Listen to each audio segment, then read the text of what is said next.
अब मुझे पहले तो जिन बच्चों को मैंने इंट्रो दे दिया था वो थोड़ी देर चुप रहेंगे।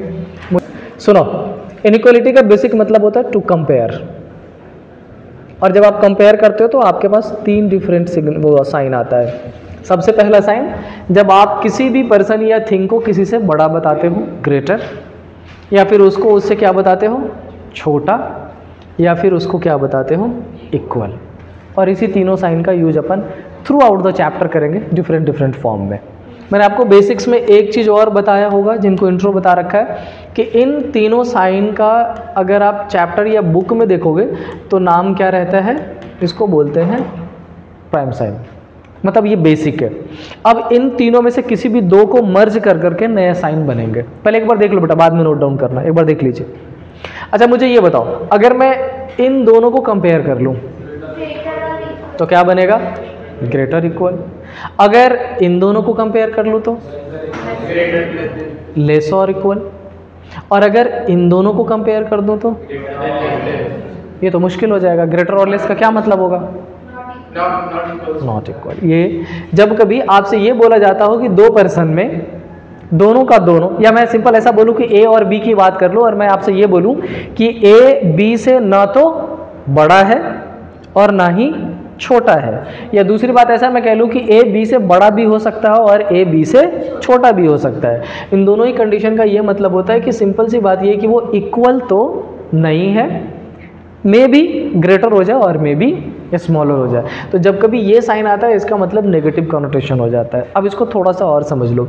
सपोज कर लो कि मैंने आपसे ये बोला कि ए बी से बड़ा नहीं है, इसका क्या मतलब होगा,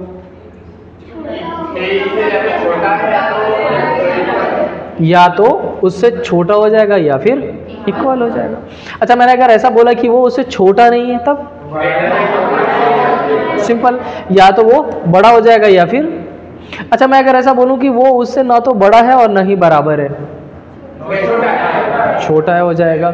और अगर लास्ट साइन में ये बोल दूं कि ना तो छोटा है और ना इक्वल है, इसका मतलब क्या हो जाएगा, ग्रेटर। तो ये 4 positive sign, sorry 5 positive sign और ये 5 नेगेटिव साइन, इसी 10 साइन का यूज करके पूरे ही चैप्टर का फॉर्मेशन होने वाला है। अब इसको एक बार नोट डाउन कर लीजिए, ये फोटो लेना तो फोटो ले लो। सबसे फर्स्ट वाला में मैंने ऐसा क्या बोला है, सिंपल सा ऐसा मैंने बोला है कि नव्या, इसका नाम है अस्मी, से बड़ी नहीं है लेकिन वो उससे छोटी भी नहीं है, इसका क्या मतलब होगा, इक्वल है। अच्छा अब मैं ये बोलूं कि नव्या पॉसिबल है उससे बड़ी हो जाए या उससे छोटी हो जाए, इसका क्या मतलब होगा,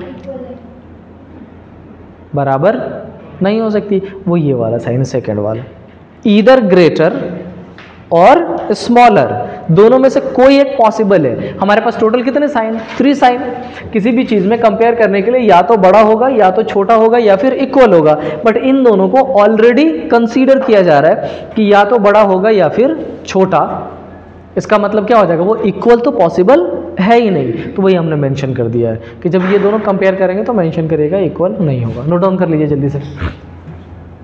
अच्छा ये बहुत शानदार टॉपिक है, 3 से 4 क्वेश्चन आता है, बहुत इजी भी है।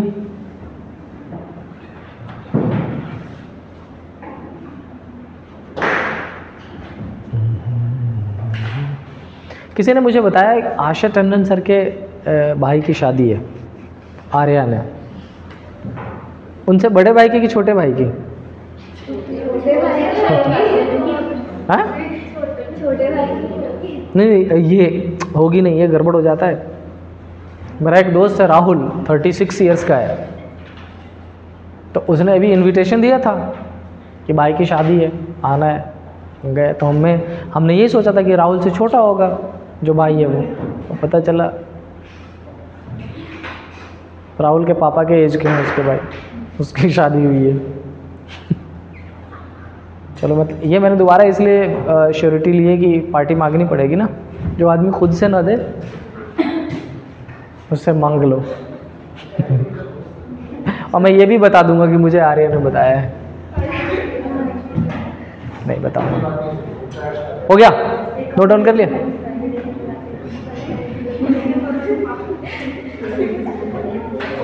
वाह, चलो अब सुनो, इस टॉपिक में आप पढ़ोगे बेसिकली 3 कंडीशन। सबसे पहला हम नॉर्मल देखेंगे। नॉर्मल का मतलब कुछ स्टेटमेंट गिवन होंगे और उसके नीचे कंक्लूजन गिवन होगा। आपको चेकआउट करना पड़ेगा कौन सा कंक्लूजन राइट है, कौन सा रॉन्ग है, कौन सा कैन नॉट बी डिटरमाइंड है। अगर सिलॉग्स थोड़ा थोड़ा भी याद होगा तो मैंने आपको एक इन्फॉर्मेशन दी थी। लाइक सपोज कर लो कि कोई एक पर्सन, ये अंकुश यहाँ से निकलता है, कहाँ जाता है हमारे पास प्रॉपर इन्फॉर्मेशन नहीं है। हो सकता है कहाँ जाएगा, पैराडाइज। कहाँ जा सकता है, उड़ान। और कहाँ जा सकता है, पेटर्स। एक नाम आ ही नहीं सकता, वो कौन सा है, नहीं आ सकता वो। समझ रहे हो? बहुत अफसोस है मुझे, खैर कोई बात नहीं। नहीं जा सकता। अब उसमें क्या है, मैं क्या बताने वाला था मैं ही भूल गया। हाँ, तो अगर मैं आपसे ये पूछूं, मेरा स्टेटमेंट ये हो कि अंकुश पैराडाइज गया होगा, आपका क्या आंसर होगा? मुझे नहीं पता, पॉसिबिलिटी है बट 100% श्योरिटी। जब ऐसी वाली कंडीशन हो तो आपका आंसर डाउटफुल होता है, तब अपन करते हैं कैन नॉट बी डिटरमाइंड। लेकिन अगर आप 100% श्योर हो कि पैराडाइज ही गया होगा तो आप बोलोगे कि हाँ 100% श्योर है। आप 100% श्योर हो कि वो पेटल्स गया होगा तो आप मुझे डायरेक्टली मना कर दोगे कि नहीं वो पैराडाइज नहीं गया होगा। तो 2 कंडीशन डायरेक्ट हो जाएगा, जिसमें एक पॉजिटिव और एक नेगेटिव। और in case information is not clear, ambiguous और कैमोफ्लेज्ड, तो आपका आंसर होगा कैन नॉट बी डिटरमाइंड। बस वही इसमें नॉर्मल कंडीशन में आपको 3 चीजें ध्यान रखनी पड़ेंगी। एक आपका क्या हो जाएगा, जो मैंने भी आपको बताया, राइट। दूसरा क्या हो जाएगा आपका, रॉन्ग। और तीसरा क्या हो जाएगा, कैन नॉट बी डिटरमाइंड। जो राइट होगा वो डायरेक्टली किस में चला जाएगा, फॉलो में। जो रॉन्ग होगा वो डायरेक्टली किस में चला जाएगा, डू नॉट फॉलो में। और सी एंड डी फिलहाल तो जाएगा किस में, डू नॉट फॉलो में। बट आपको वहां पर चेकआउट करना पड़ेगा इधर और की कंडीशन, जो मैं आगे बताऊंगा आपको कि इधर और की कंडीशन क्या होगी। तो मैं यहाँ पे दूसरा पैटर्न ही लिख दे रहा हूँ, जिसमें हम दूसरे पैटर्न में क्या पढ़ेंगे, इधर और वाला। ठीक है। इसमें एक थर्ड कंडीशन मैं आपको पढ़ाऊंगा इनइक्वालिटी में, जिसको हम बोलते हैं क्या, फिलर। ठीक है, इसको एक बार नोट डाउन कर लीजिए, तीनों का तीनों। फर्स्ट पैटर्न से अपन स्टार्ट करेंगे।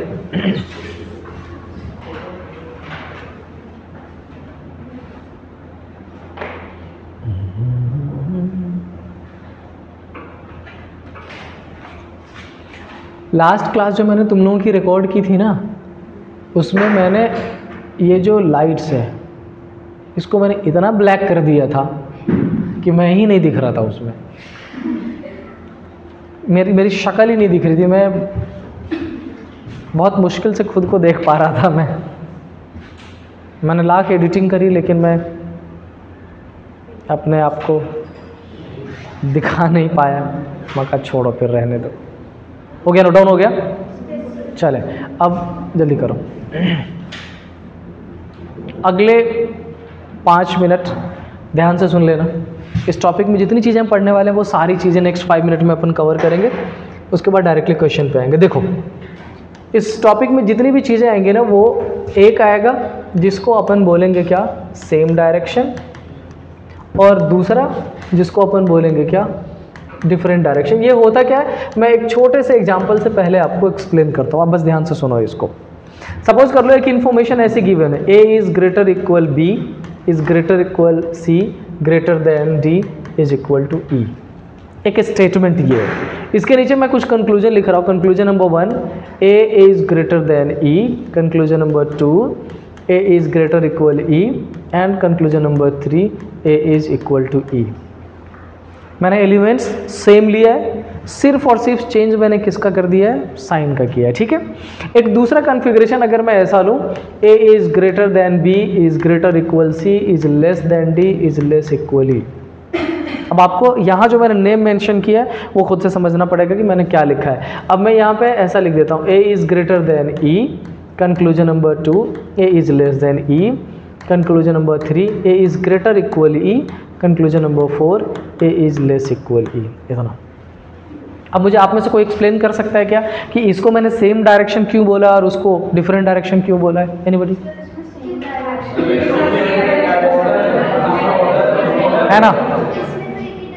है ना, बहुत सिंपल सा।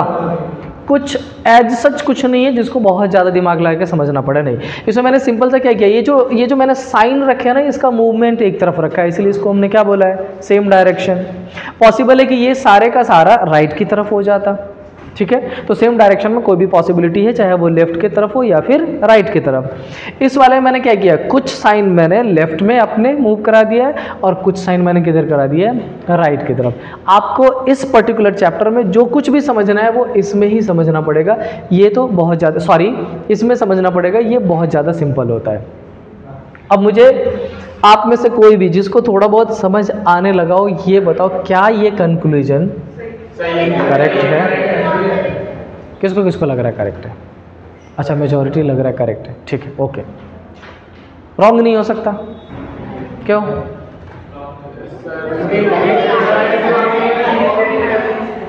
अच्छा, कंक्लूजन नंबर 2, कंक्लूजन नंबर 2 बताओ, करेक्ट है? अब कुछ को लग रहा है हाँ और कुछ को लग रहा है अच्छा, okay. How many of you saying conclusion number 2 is correct? काफ़ी सारे हैं। और जो रिमेनिंग जिन्होंने हैंड रेज किया उनको लग रहा है कि ये गलत है या डाउटफुल है, गलत है। अच्छा, कुछ को लग रहा है करेक्ट है और कुछ को लग रहा है, मैं सारा एक्सप्लेन करूंगा, बस एक बार समझ लेते हैं। अच्छा, इसके बारे में आपकी क्या राय है? ये सारे ही कह रहे हो 100% गलत है। पहले इसको एक नंबर से समझो। अच्छा, सपोज कर लो कि मैंने इस ई को कितना दिया, डी को कितने दोगे आप? इक्वल है। अच्छा, सी को क्या वैल्यू दोगे? एटलीस्ट 6 तो देना पड़ेगा ना, या 5 से बड़ा, पॉइंट में ही भले, लेकिन 5 से बड़ा कोई नंबर देना पड़ेगा, तो अपन पॉइंट में ना जाके 6 दे देते हैं इसको। अच्छा, डी को क्या वैल्यू दोगे आप? है ना, क्योंकि यहाँ पर ये साइन है और इस साइन को आपका याद होगा इनिशियल में हमने बनाया था, 2 अलग साइन है, ये और प्लस। तो अपन पॉसिबल है इसको 6 दे दे और पॉसिबल है इसको 7 दे दे। अच्छा, इसको क्या दोगे? ए को, है ना। पॉसिबल है कि इस b से बड़ा हो तो अपन 8 दे देंगे, लेकिन अगर b के इक्वल है तो 6 भी पॉसिबल है और 7 भी है। मुझे ये बताओ, ये जो मैंने नंबरिंग की है इसमें कोई कंफ्यूजन किसी को नहीं ना? अब एक बात बताओ, आप इस 6 से कंपेयर करो 5 का, तब भी 6 बड़ा है, 7 से कंपेयर करो तब भी बड़ा है, और 8 से कंपेयर करो तब भी बड़ा है। इसका मतलब ये आपने बोला 100% करेक्ट, 100% करेक्ट है। लेकिन जिस किसी ने ये सेकंड स्टेटमेंट को बोला करेक्ट है, वो गलत हो जाएगा। ये 100% क्या हो जाएगा? रॉन्ग। समझ आया? इसके नहीं, ये यहाँ पर 6, 7, 8 है और यहाँ पर कितना है? बड़ा कौन सा है? हाँ, एक बात बताओ, जब मैं ये 100% श्योर हो चुका हूँ कि ए के पास वैल्यू इधर 6, 7 और 8 है और ई के पास वैल्यू कितना है? 5 है, तो मैं साथ में 100% भी श्योर हो गया कि ए इज ग्रेटर देन ई। इसके पास अगर 5 के वैल्यू की पॉसिबिलिटी होती किसी भी कंडीशन में, तो अपन ये कहते कि हाँ हो सकता है इक्वल हो जाए, बट ये पॉसिबिलिटी तो यहीं कैंसिल हो गया है, यहीं पहली कंडीशन। दूसरी कंडीशन ध्यान से सुन लो, एज पर रूल, अगर एक स्टेटमेंट में सारे के सारे साइन एक ही डायरेक्शन में अलाइंड हो और उसमें एक बार भी ग्रेटर यूज हो गया हो, तो हमेशा ग्रेटर ही करेक्ट होता है। रिमेनिंग जितने भी साइन होंगे वो अपने आप ही नल एंड वॉइड हो जाता है, वो 100% करेक्ट नहीं होगा। एक एग्जाम्पल मैंने लास्ट क्लास में शायद दिया हो, या यूजुअली मैं क्लास में देता हूँ। किसी को आर्मी चीफ कंसीडर कर लिया, किसी को प्रेसिडेंट कंसीडर कर लिया और किसी को सोल्जर। ऐसा मान लेते हैं कि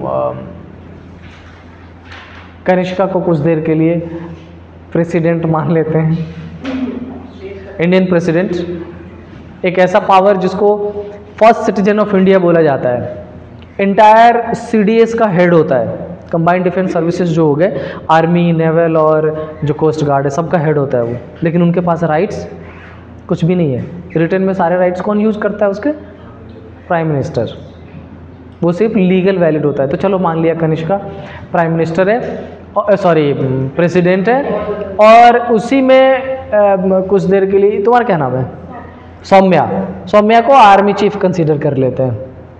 प्रेसिडेंट के जस्ट नीचे डेजिग्नेटरी में आर्मी तो आर्मी चीफ, नेवल का हो जाएगा तो उसका जो हेड होता होगा वो एडमिरल होता है कुछ, और एयरफोर्स वाला तो एयरफोर्स का हो जाएगा, और उसी हायरार्की में चेस्टा को सोल्जर मान लेते हैं, वो सोल्जर।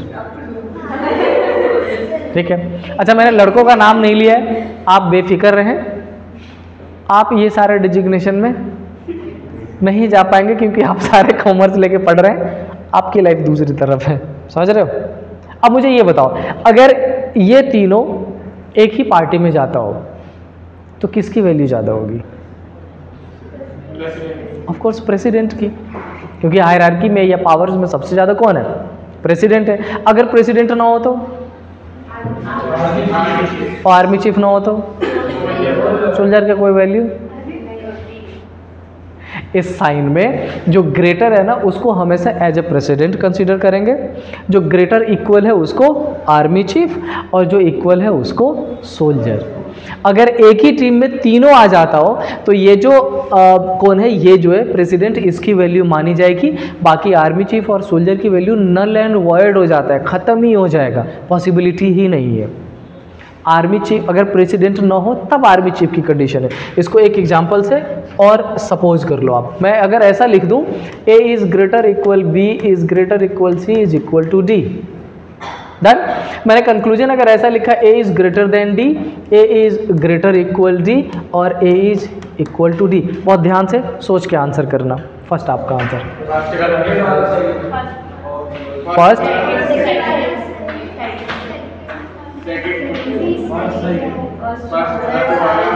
सारे सही है। अच्छा मुझे ये बताओ, किसको किसको लग रहा है कि कंक्लूजन नंबर 1 करेक्ट है? फर्स्ट, हाँ नहीं, 90 ने बोला था सारे सही है, हैंड रेज नहीं हो रहा। अच्छा, किसको किसको लग रहा है कंक्लूजन सेकंड करेक्ट है? मेजॉरिटी। और किसको किसको लग रहा है थर्ड करेक्ट है? Let me tell you one thing very clearly, हो सकता है means possibility is a condition. Until unless question में नहीं दिया गया है, आप भी अपने एंड से उसको राइट कंसीडर नहीं करोगे। जो 100% राइट लगता है, अभी आप मुझे सिर्फ वही बताओगे कि ये 100% करेक्ट है। अब ठीक है, अब आप एक बार नंबर से फिर से चेक करो, फिर क्लैरिफाई करेंगे अपन। सपोज कर लो इस डी को मैंने 4 दिया, सी को कितनी वैल्यू दोगे? बी को क्या दोगे? ए को क्या दोगे? 4 यहाँ भी है और यहाँ भी है ना, मतलब उसके इस ए के डी के बराबर होने के चांसेस है, बट 100% श्योरिटी, इसलिए हम इसको करेक्ट नहीं करेंगे, हम इसको क्या बोलेंगे? डाउटफुल है, पॉसिबिलिटी है। अच्छा, अगर इसके पास 6 और 5 हो जाता हो तो ग्रेटर हो जाएगा, बट चांसेस है, 100% श्योरिटी नहीं है, तो हम इसको भी 100% करेक्ट नहीं बोलेंगे, क्या बोलेंगे? सी एंड डी। बट ये तो 100%। अब यही दोनों कंडीशन मिला के जो मैंने सेकंड जो लिखा था, वो कंडीशन आपका जनरेट होगा आइदर और का, डन। लेकिन वो मैं दोबारा एक्सप्लेन करूंगा, पहले मुझे ये बताओ क्या ये क्लैरिफाई हुआ? ये इसलिए हुआ क्योंकि ये जो साइन मैंने 2 टाइम यूज किया है, ये मैंने इनिशियल स्टेज में भी आपको बताया कि ये इस साइन और इस साइन का इक्वल है, जहां पर ग्रेटर होने के भी चांसेस है और इक्वल होने के भी चांसेस है, 100% श्योरिटी नहीं है। तो चूंकि 2 बार ग्रेटर इक्वल, इसलिए हमने ग्रेटर इक्वल को करेक्ट कर लिया, और ये जो कंडीशन है इसको हमने पॉसिबिलिटी में रखा, डाउटफुल, सी एंड डी बोला, 100% करेक्ट या 100% रॉन्ग हमने नहीं किया है। इतना नोट करिए, फिर मैं इधर और यहीं लिखवा दूंगा आपको क्या होता है इधर और। कट हो गया। अच्छा सुनो, मेरे कहने का सिंपल ओके मेरे कहने का ये मतलब था कि जो कंडीशन है इधर और की, उसका बेसिक मतलब ये होता है कि जब आपके पास कंपैरिजन करने के लिए कितने ऑप्शंस अवेलेबल हो? 2, तभी तो आप बोलोगे या तो ये या फिर, या तो पहला या फिर, या तो ए या फिर। इसका मतलब आपके पास इधर और में जाने के लिए जो सबसे फर्स्ट कंडीशन होगा वो होगा कितने कंक्लूजन होने चाहिए? 2 कंक्लूजन। उसके बाद दूसरा, दोनों ही कंक्लूजन के स्टेटस की बात करें, कैसा होना चाहिए? सी एंड डी। अगर ये, अब ये चेष्टा की बात नहीं है, ये मैं ओवरऑल बोल रहा हूँ ऐसा। अगर ए और बी में से पहले से ही अगर ए से बात हो रही है, हम 100% श्योर है, तो फिर बी के बारे में सोचने की जरूरत। लेकिन अगर दोनों में से किसी से नहीं हो रही है ना, तो अपन थोड़ा ओपन माइंडेड रहते हैं कि हाँ चलो ठीक है, इधर ना सही उधर सही, उधर ना सही किधर सही। इसका मतलब ये कि आपका स्टेटस कैसा होना चाहिए? डाउटफुल होना चाहिए, कैन नॉट बी डिटरमाइंड। अच्छा, थर्ड कंडीशन कैसा, एक बार ध्यान से देखो, बस हो गया रे। अगर एलिमेंट्स की बात करें तो एलिमेंट्स कैसा होना चाहिए? सेम। जैसे मैंने यहाँ पे लिखा ना ए और डी, ए और डी, ए और डी, एलिमेंट सेम होना चाहिए। बट इनइक्वालिटी में कई सारे टाइम में एलिमेंट्स में कुछ एक्सेप्शन आएगा, जहाँ पर एलिमेंट सेम नहीं होगा, वो फिर भी आइदर और की कंडीशन में चला जाएगा। और फोर्थ कंडीशन है जिसको हम बोलते हैं क्या? साइन। साइन में कई बार रिक्वायरमेंट होती है 2 साइन की, और कई बार रिक्वायरमेंट होती है कितने साइन की? 3। ये 2 और 3 क्या है ये मैं आगे समझाऊंगा, एक बार आइदर और में इसको नोट डाउन कर लो। Conclusion 2, status doubtful, elements same with certain exception, and sign या तो 2 हो जाएगा या फिर 3।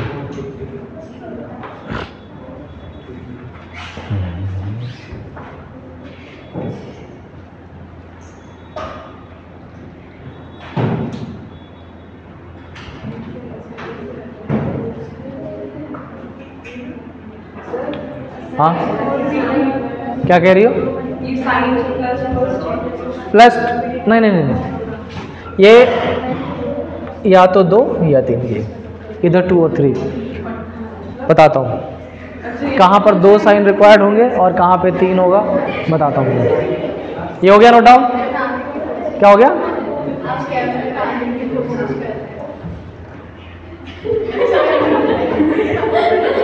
चलो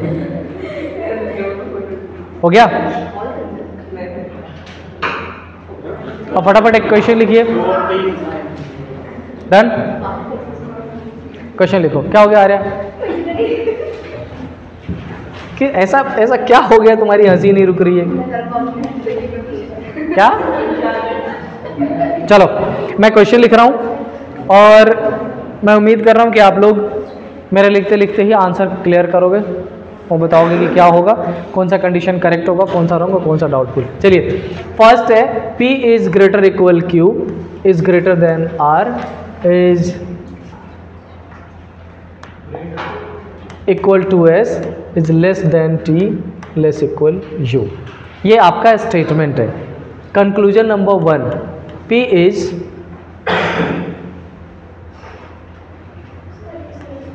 चेंज कर दिया मैंने साइन एक जगह, P is greater than S।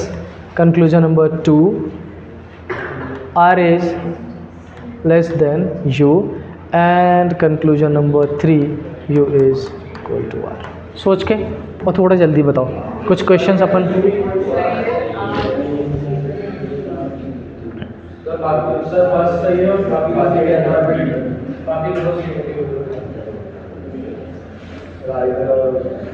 Other और हो सकता है।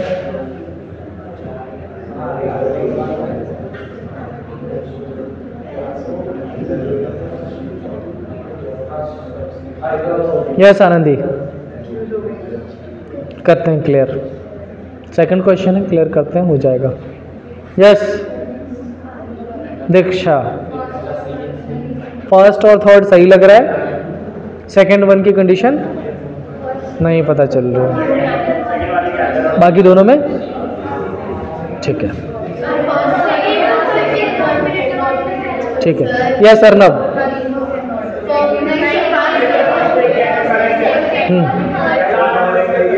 ठीक है।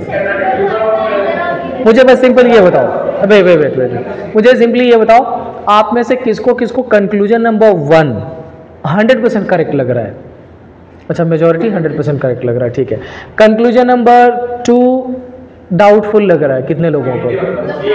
हाँ सीएमडी मतलब डाउटफुल, इट्स ओके। हाँ, और कंक्लूजन नंबर 3 भी डाउटफुल लग रहा है, मेजॉरिटी डाउटफुल लग रहा है, ठीक है। अब सुनो, अब इस बार मैं आपको नंबर बेसिस पे नहीं, आप डायरेक्टली एक बार चेकआउट करो, मेरी बात समझो। मैंने यहाँ पर किसको कंपेयर किया है? P से S को।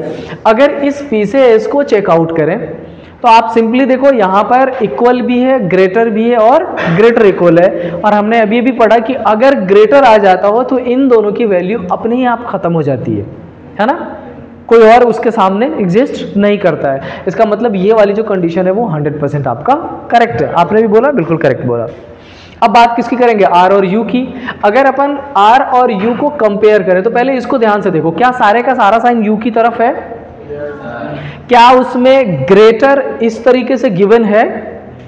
नहीं। जहां कहीं भी है वहां पर ग्रेटर के साथ और क्या गिवन है? इक्वल। मतलब 100% श्योरिटी ना तो ग्रेटर की बन पा रही है और ना ही 100% श्योरिटी इक्वल की है। इसका मतलब इसको अपन 100% करेक्ट नहीं कर सकते। हम इसको भी क्या बोलेंगे? डाउटफुल। और इसको भी क्या बोलेंगे? यस आनंदी, वो क्लियर।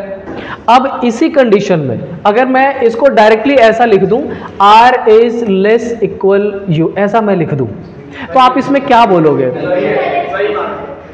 है ना? अच्छा, अगर मैं इसको स्टेटमेंट कंसीडर करके आपसे ये बोलूं कि आप इसको दो कंक्लूजन में बताओ, तो कैसे बनाओगे? आप बोलोगे कि सर या तो R छोटा हो जाएगा U से, यही है ना? क्या इसके अलावा कोई थर्ड अजम्पशन पॉसिबल है? दो ही बन सकता है ना। इसका मतलब ये दोनों कंडीशन मिला के क्या बन जाएगा? आइदर और की कंडीशन। अब इसमें जो पीछे मैंने आपको पिछले वाले स्लाइड में जो ये कंडीशन लिखवाई है 4, वो यहां पर एक बार चेकआउट करो। पहले क्या लिखा है? कंक्लूजन कितने होने चाहिए? 2। हमारे पास 2 है। दोनों ही कंक्लूजन का स्टेटस कैसा होना चाहिए था? कैन नॉट बी डिटरमाइंड है। दोनों में एलिमेंट्स कैसा होना चाहिए था? सेम है।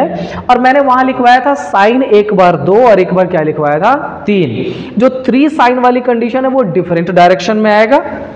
जो 2 साइन वाली कंडीशन है वो हमेशा किस में आता है? सेम डायरेक्शन में। क्यों? क्योंकि सेम डायरेक्शन में आपके पास या तो ये कंडीशन बनेगा या ये कंडीशन बनेगा। आप बोलोगे इधर ग्रेटर और इक्वल, इधर लेस और इक्वल, मतलब जब कभी आएगा कितने कंडीशन बनेंगे? 2 ही कंडीशन। इसलिए बट यहाँ पर एक एक्सेप्शन बचता है। मैंने पिछले वाले कंडीशन में एक चीज ये लिखवा दी है कि ये स्टार है, ये क्यों है, इसको समझ लेते हैं जल्दी से, फिर आपका ऑलमोस्ट सेम डायरेक्शन कंप्लीट हो जाएगा। पहले आप आंसर कर लेना। सपोज कर लो मैंने ऐसा लिखा P is greater equal Q is equal to S। मैंने पहला लिख दिया P is greater than S, दूसरा मैंने लिख दिया P is greater equal S, और थर्ड मैंने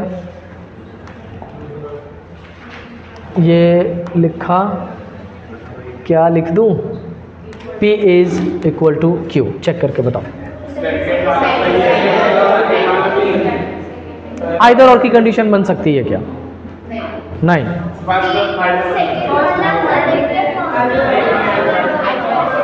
अच्छा, यस। वो पीछे उसका क्या नाम है? विज्ञात। यस, पॉसिबल है।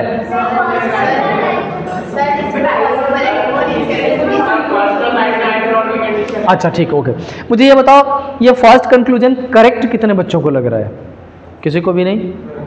अच्छा, सेकंड करेक्ट कितने बच्चों को लग रहा है? मेजॉरिटी सेकंड करेक्ट लग रहा है। क्या थर्ड किसी को करेक्ट लग रहा है? नहीं। अब मेरी बात समझो। यस, सेकंड आपने करेक्ट बोला, बिल्कुल करेक्ट है। फर्स्ट आपने कैन नॉट बी डिटरमाइंड बोला, आपका आंसर बिल्कुल करेक्ट है। आपने ये बोला कैन नॉट बी डिटरमाइंड, ये बिल्कुल करेक्ट है। हाँ, अब ठीक है, वेट वेट वेट। यहाँ पर जो मैंने ये 4 कंडीशंस लिखवाई है, 2 होने चाहिए, CND होना चाहिए, एलिमेंट सेम और साइन, और यहाँ पर मैंने क्या लगा दिया था? स्टार। इसको बस समझो, अगर आइदर और के सारे कंडीशन को फुलफिल करता हो लेकिन एक एलिमेंट इसमें आपको डिफरेंट दिखता हो, तो you have to check out कि क्या इन दोनों एलिमेंट्स में यहां पर इक्वल टू गिवन है। इसका मतलब ये कि वैल्यू आप S को जितना दोगे उतनी ही वैल्यू किसको देने वाले हो? Q को। इसका मतलब इसके प्रेजेंस से कोई फर्क पड़ ही नहीं रहा है। Q आएगा तब भी वही बात और S आएगा तब भी वही बात। तो ये आपको ध्यान रखना है कि कई सारे टाइम एलिमेंट डिफरेंट होगा तब भी आइदर और की कंडीशन बनती है, but there should be equal sign in between these two given elements. अगर ऐसा होगा तो कंडीशन किसका हो जाएगा? इधर और का। यही क्या है? एक्सेप्शन वाली कंडीशन। याद रहेगा ये? चलो फिर नेक्स्ट कंडीशन, नेक्स्ट क्वेश्चन एक करके दिखाई। लिखो, डायरेक्ट लिखो। 1 is greater equal to 1 is greater equal to is greater equal 3 is less equal 4 is less than 5। Sorry हाँ लेस देन 5, ओके। साइन एक बार ऊपर देख लेना, यहाँ देख लेना। डन। कंक्लूजन नंबर 1 लिखिए जल्दी से। कंक्लूजन नंबर 1 होगा आपका 1 is greater than 3। Conclusion number 2 5 is greater than 3 and conclusion number 3 is equal to 1। Check करके जल्दी से बताइए आपको क्या लग रहा है। Which one is it?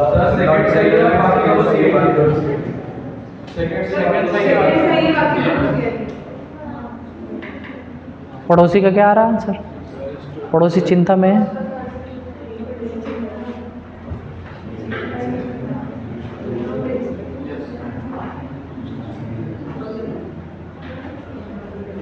Yes second.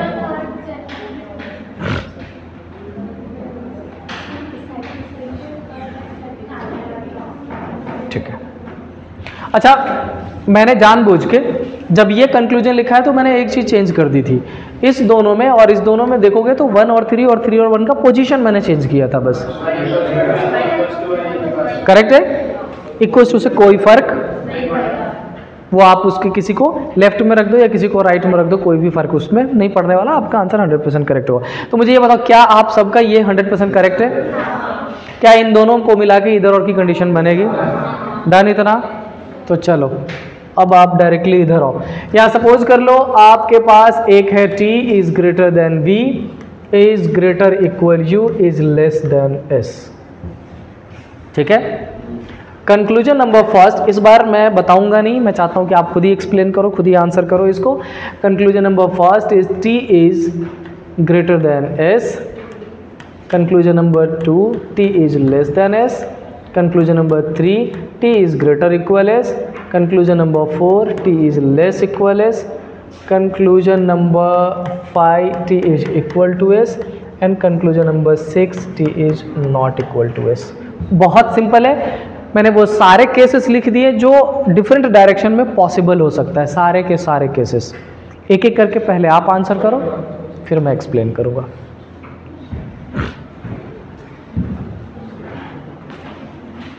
मुझे एक बार टाइम बता देना क्या हो गया है। 5:59। तो दूसरी क्लास नहीं है, 10 मिनट्स एक्सटेंड कर सकते हैं क्या? कर सकते हैं, ठीक है।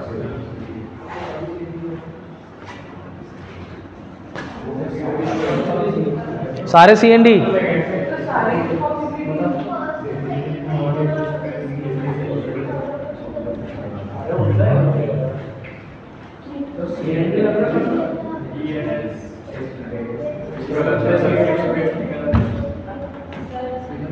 Yes done. तो बताओ अस्मी, सबसे पहले आप ही बताएं आंसर। पहला करेक्ट लग रहा है, ठीक है। बाकी सारा CND, सारे CND आएंगे, ठीक है। सी डिफरेंट आंसर्स आ रहे हैं सबके।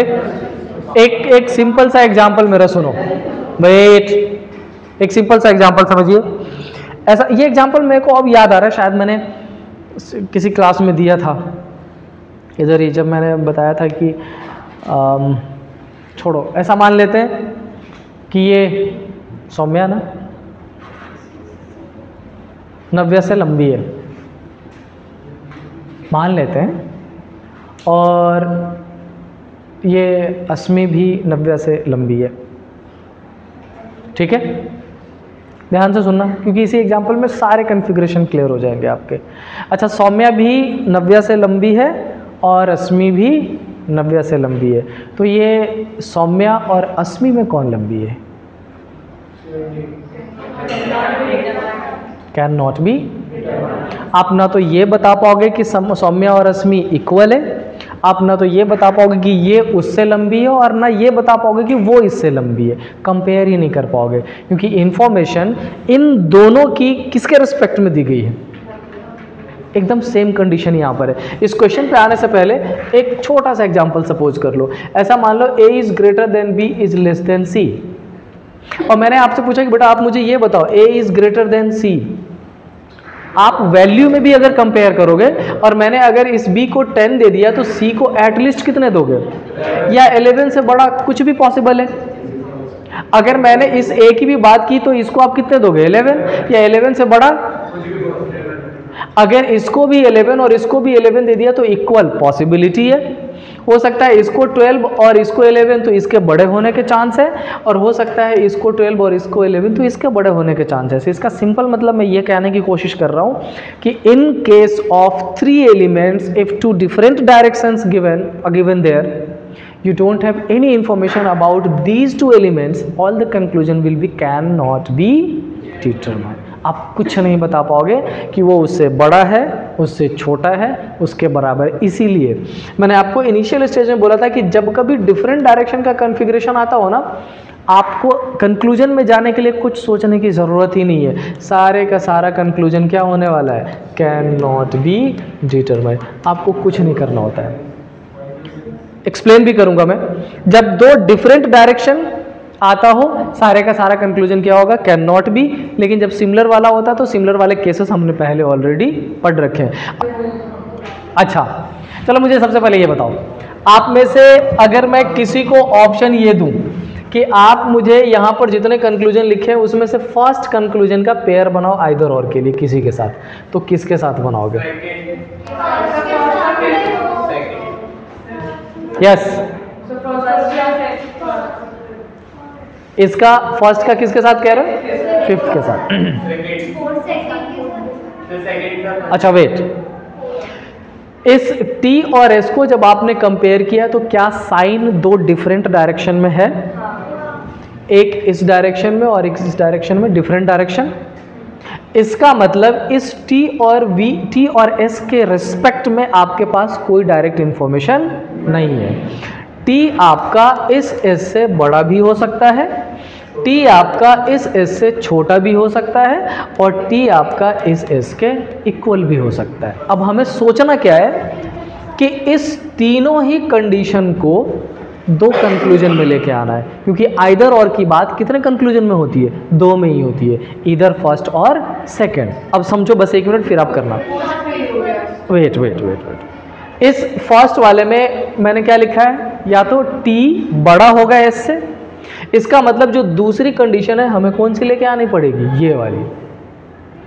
एक में हमने T को क्या बना दिया, बड़ा, तो दूसरे में क्या है, या तो छोटा या फिर इक्वल। कितने केसेस बन गए, 1 2 3। पेयर अगर लिखोगे तो पेयर नंबर 1 बनेगा। अगर हम T को बड़ा बना सकते हैं तो दूसरा ये वाला हो जाएगा। Element same, conclusion can not be determined, लेकिन साइन कितने मैंने पुट कर दिए, 3। याद आया पिछले स्लाइड पे मैंने कहीं पे लिखा था साइन कितने होने चाहिए, 3 साइन होने चाहिए। अब आप मुझे दूसरा पेयर आप बना के दिखाओ क्या बनेगा, सेकंड पेयर। सेकंड और मैंने फर्स्ट में बना दिया कि देखो T छोटा है इससे, बट अपन 100% श्योर नहीं है, तो हमारी श्योरिटी ये हो सकती है कि ये वाली कंडीशन हो जाए। लेकिन मैंने एक और केस लिख रखा है, 5 और 6। अब अगर कोई पर्सन ऐसा हो जो देख के डायरेक्टली ये बोले कि इसमें 3 साइन तो हो ही नहीं रहा, कितने साइन है, या तो इक्वल या नॉट इक्वल, तो आपको एक चीज ध्यान रखना पड़ेगा कि ये जो नॉट इक्वल है ये एक्चुअल में ये 2 साइन है। इसका मतलब यहाँ पर भी साइन कितने हो रहे हैं, 3 साइन हो रहे हैं। तो एक पेयर आपका ये, दूसरा पेयर ये, और थर्ड पेयर में आप लिखोगे T is equal to S और T is not equal to S, where equal to greater और लेस। ये इधर और इस पेज को फोटो लेना तो अच्छे से लो, नोट डाउन करना तो अच्छे से नोट डाउन करो, क्योंकि सारे क्वेश्चंस आगे इसी पर बनने वाले हैं।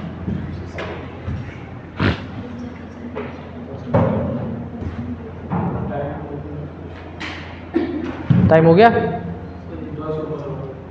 हाँ, तो तुम्हारी मैथ्स की क्लास होती थी, तुम 7 बजे तक पढ़ते हैं, नहीं है तो पढ़ लो 5-1 मिनट और।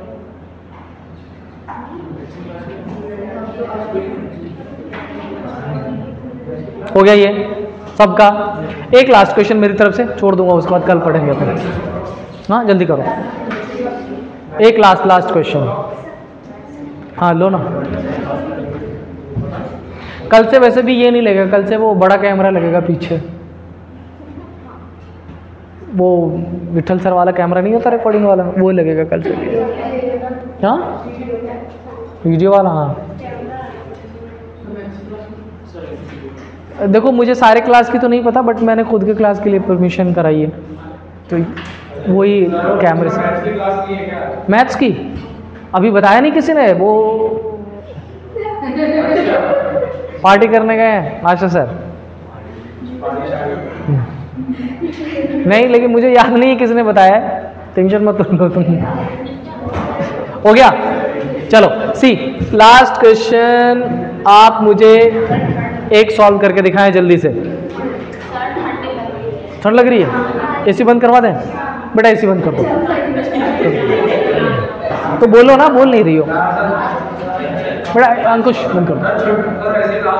नहीं फिर भी 3-4 मिनट तो लग ही जाएगा।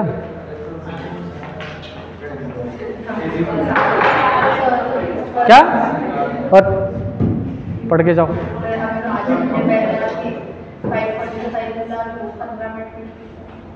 तो कल से छोड़ देंगे, चलो। अच्छा ऐसे कल से तुम्हारी क्लास भी 5:10 से शुरू करके 5:50 में छोड़ देंगे। मजे करना तुम लोग। एक्स्ट्रा पढ़ाने में भाई बड़े सारे बच्चों के चेहरे पे वो आ जाती है, शिकन सी आ जाती है।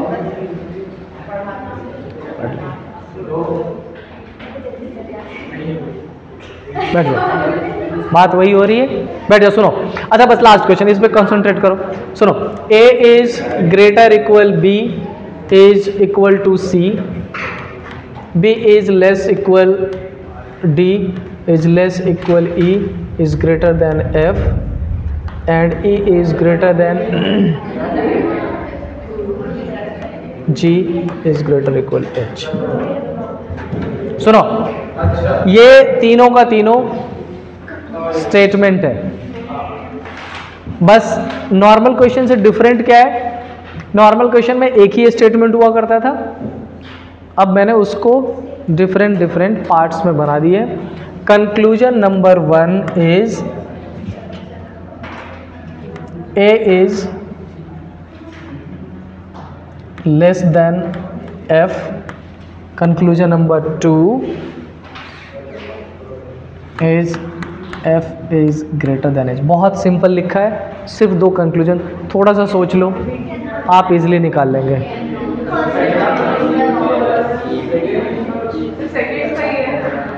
सेकेंड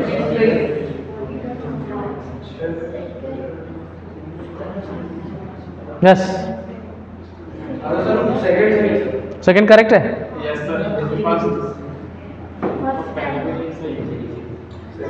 मुझे ये बताओ किसको किसको लग रहा है कंक्लूजन नंबर 1 करेक्ट है? नहीं लग रहा है। कैन नॉट बी डिटरमाइन किसको किसको लग रहा है? Conclusion can not be, okay ठीक है।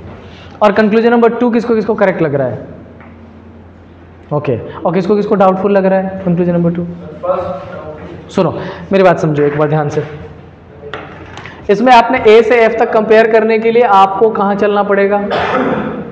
B कॉमन है, B को कहीं भी पुट कर दो और B के रिस्पेक्ट में A, और उसके बाद B से D E F ऐसा लिख देते। जो कॉमन एलिमेंट होगा ना उसको हमेशा अलग करके आप मेजर कर सकते हो। इसमें तो फॉर्चुनेटली आपको करने की जरूरत भी नहीं है, डायरेक्टली A यहाँ पर पुट करके ये साइन कर दो, बन गया, ठीक है। दूसरे वाले में हमने पूछा F से H तक। F से H तक जाने के लिए आपको ये रास्ता अपनाना पड़ेगा। क्यों? इस पर्टिकुलर स्टेटमेंट में और इस स्टेटमेंट में जो कॉमन है वो कौन सा है? तो अपन पहले E को लिख देते हैं। अच्छा, E के राइट में ऑल्दो F को लिखा है, बट मैं लेफ्ट में लिख देता हूँ। मुझे ये बताओ इस दोनों में ये जो साइन है ये किसकी तरफ है? तो अपन यहाँ पर भी F की तरफ रख सकते हैं। इसके मूवमेंट लेफ्ट और राइट से फर्क नहीं पड़ता है, आपको ध्यान रखना है कि वो किस एलिमेंट की तरफ ओपन है। जिसकी तरफ ओपन है आप उसकी तरफ ओपन कर दो। अब इस E के बाद आपके पास कौन सा है? G, और G के बाद कौन सा है? H। E और G में साइन किसकी तरफ था? E की तरफ। G और H में साइन किसकी तरफ है? ये। और अब आप बड़ी आसानी से इसको कंक्लूड कर सकते हो। तो आपका सेकंड वाला 100% क्या हो जाएगा? करेक्ट, और फर्स्ट क्या हो रहा था? डाउटफुल। तो ध्यान रखना, अगर स्टेटमेंट को अलग अलग टुकड़ों में ब्रेक किया गया हो तो आपकी जिम्मेदारी है कॉमन एलिमेंट्स फाइंड करके उसको मर्ज कर लेना एंड देन उसका फाइनल आंसर। समझ आया? जाइए फिर आज इतना ही।